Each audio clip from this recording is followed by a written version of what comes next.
It's official. John Smith is absolute goddamn scum. Oh boy, this episode was way rougher than I expected. And goddamn, do I have some choice words for Sid in this one. But before we get into the episode reaction and review here, always remember if you enjoy or get any value out of this video, please remember to like and subscribe to support my channel. Oof. Oh boy, let's just jump straight in here. Now, I have a lot of notes on this episode that had a lot of interesting scenes in this episode. But first, let us start with the Delta fight scene. So, Delta is dispatched to take care of John Smith after the report from Rose and the others. Now, of course, Delta, as usual, runs in and has a fairly short fight with John Smith. Of course, Delta is no match for him, and she is pinned down pretty quickly. But as I suspected from the second she was sent to fight him, I knew she was going to smell him or something and find out it was Sid. And yes, she did. And then, surprisingly, the second she smells him, she just manages to break free of the rubble. It's like, boss! And it jumps at him. And the entire scene after that was very wholesome and very fun and enjoyable. Delta is one of my favorite characters because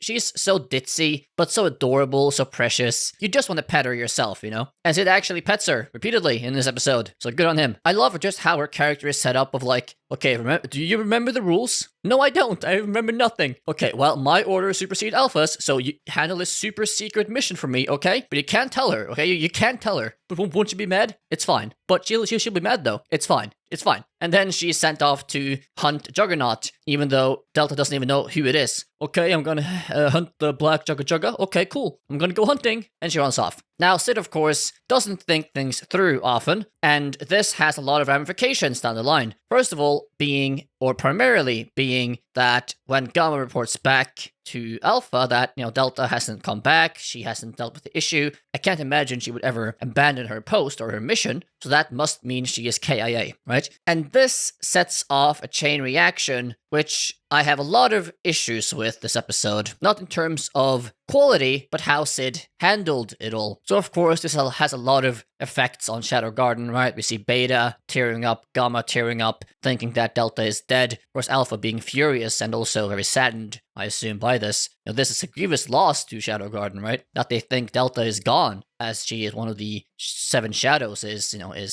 something extremely severe to them. So Alpha goes to fight Sid, or John Smith. And as Delta, Alpha also realizes in the fight that John Smith is Shadow, based on his fighting technique and whatever else. Now, this is the part of the episode that was very impactful, very emotional, and made me really dislike this John Smith identity of Sid. Now, sure, Sid is my favorite character in the show. I love him to death in general, but Shadow Garden and the Shadow Garden members are all also very much my favorite in the show, and I am extremely saddened and annoyed by how Sid is handling this situation with this super secret elite agent shtick he is doing, because Alpha, she is very serious. Now, Alpha takes all of this with extreme seriousness. Her mission, what she's doing, her personal connection to Shadow and everyone else in Shadow Garden. To her, this is all real. To her, this is all her life. Like, everything she has worked for, everything she has. Like, this is her life, right? I mean, yeah, sure, Sid is clueless. He just thinks Shadow Garden is humoring his Chuny tendencies and doesn't really respect them in the same way at all, or think of them in the same way at all, I assume. But no matter how dense he is, and no matter how much he is disregarding all these things,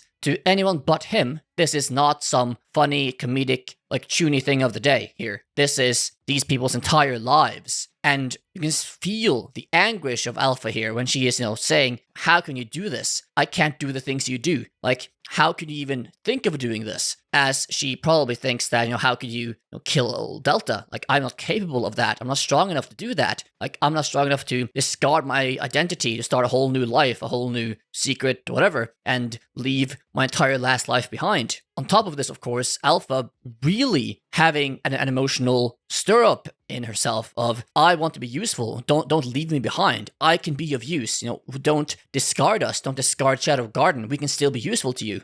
We have done everything we can to help you, to be of use to you, don't just leave us behind, don't just leave us in general. But Sid basically just throws her off the train, wins the fight, of course, and then, of course, we get the comment from Alpha that, please come back, don't leave me. And that entire scene made me really hate Sid in that specific moment. Because yes, as I said, no matter how clueless and ditzy and dumb he is in terms of knowing how serious and real these things are, like these people, like these girls, Shadow Garden, especially Alpha and the Seven Shadows, like you saved them from they were little, like you saved them from death. You raised them practically. You are practically the father here. You're practically the patriarch, the leader, the guider of all these young girls. Can you not imagine how hurtful and destructive this is? When you are practically saying, like, all they have done, all the effort they have put in, they built this massive company, they have done everything in their lives to please you, to help you, to do your mission for you, or like pursue the mission that you set up in your own fantasy Chuny world, and treat it with such callousness and such an uncaring approach. Again, like this is extremely impactful to these girls. Like everything you do, they worship. Like they think you're the smartest, most wonderful person in the world. And how you're treating them and how, especially Alpha, is being treated here, it just makes me really just want to spit on Shadow and be like, how can you do this? Like, this is not what a leader would do. Like, you have to realize here what you are doing. This is extremely damaging to these girls. And yes, I'm sure they will solve this whole thing with them getting to know that Delta is actually alive and he was doing this just to come back and it was an undercover secret mission. But still, in the moment here, in this episode, the things he did to me is just absolutely yuck. I hate it, don't like it. And it made me dislike Sid as a character impulsively just by his actions. At least in this episode specifically. But yes, even if they remedy this in the future, which I'm sure they will at some point, as I doubt they will actually dismantle Shadow Garden here, it's still such a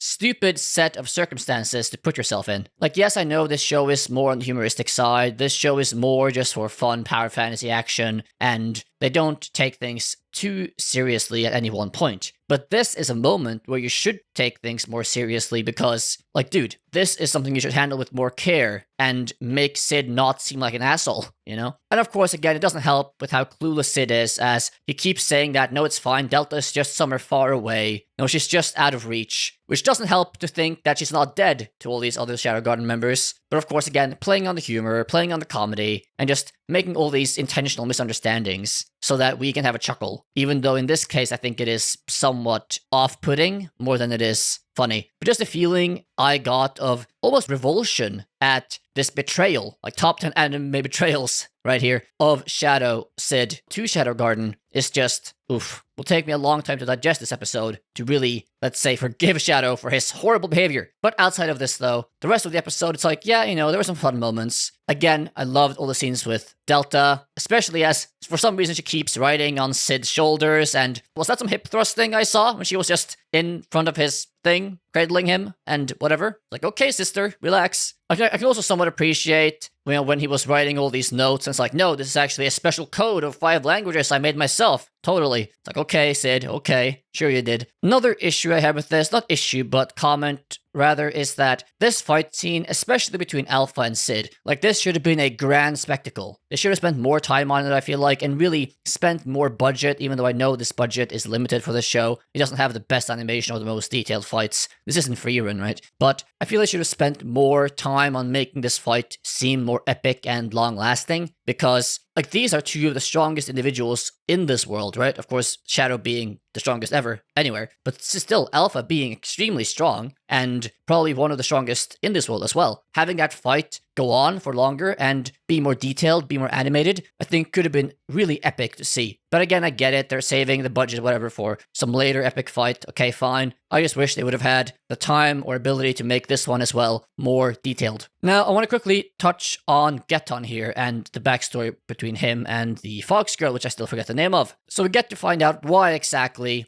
things happened as they did with her and her mother and the village burning down and everything else. And it was way more detailed and down to earth and relatable than I expected. For some reason, though, they borrow a lot from Hinduism in this one, with saying Shiva, the god, whatever, was killed, and then all the factions of these beastmen of different calibers, like spirit foxes, wolves, and all the other powerful animal races, started fighting each other for dominance of who would sort of lead and be in power. And since spirit foxes were the weakest race, and our fox girl here is part of that race, her village sought a alliance with someone stronger, though still on the bottom pole of power in this world, with the Great Wolf clan, etc. And then her and Geton were like the representatives of each clan, and they married. At some point, the village got into the crossfire of some combat between two other warring factions, and then it is revealed that, okay, Geton actually went to the cult and joined with them because he wanted power. He wanted to be stronger. He got some pills to get more power, right? And he offered these pills to the spirit foxes, right? Saying, these will give you power. With this, you'll be able to fight the stronger clans. You'll be able to hit back, strike back, and not just have things taken from us, but take things from them as well. But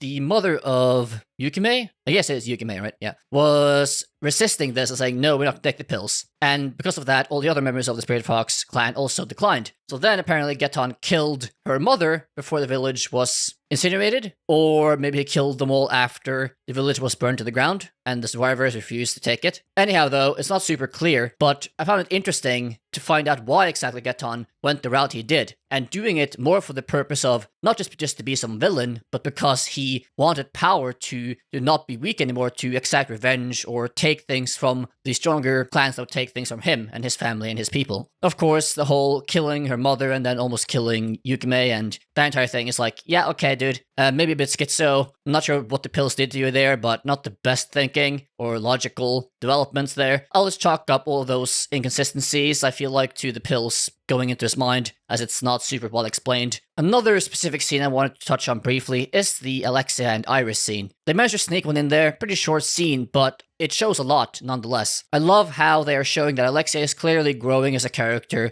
She is getting smarter, wiser, stronger, but not just stronger in terms of the sword and fighting. We see her having all these books that she is carrying from the royal library, and then Iris asking her, are you going to be a scholar or a fighter? But her responding with, no, I'm still a fighter, but it doesn't just matter how strong I am. I need to know how to use my sword. I can't just swing randomly. If I'm going to understand the world, understand everything that's going on around us, and to be able to be someone that can make an actual impact, to not be an outsider, but be an insider and understand everything that is going on, I need to study. I need to learn. I need to be wise, so that when I use my sword, I use it properly, I use it wisely, to use it where it is needed most, and use it for the right reasons, not be, ignorant, to not be on the outside, not knowing what's going on, and making mistakes, which is much different to Iris, as she is more on the pure power, doesn't really matter, just destroy, use all the raw power you have to get the results you want. Not really wanting to understand or being willing to understand how all these things really work in the world and all the intricacies of the world they are in. I really like that duality and just showing how each of these characters and the different paths they seem to be taking. I am also really liking how Alexia is growing as a character and how she, in the end, might become stronger than Iris, maybe not purely in terms of raw power, but in being wise and able to beat her in other ways because of that. Anyways, though, in the end, this episode was good. I mean, I liked it, but at the same time, I hated it. John Smith is absolute scum to me for doing what he did in this episode, as again, even though I've said many times, that he treated people that would give their life to him, that would sacrifice anything and everything at his whim because he said so, and treating him like the best, most valuable, trustable person ever in their lives, and him treating them that way nonetheless, no matter what he himself thinks, makes him seem like an absolute doofus. And I hope they remedy a lot of this next episode and really get the Shadow Garden members, showing them, let's say, coming to an understanding that, okay, he is just doing this because he has some secret mission and he's going to come back to us, and not really lingering on this or showing that they are losing faith in him or creating some division. And also hope to see Delta show back up so they can be relieved that he didn't actually kill her. He's not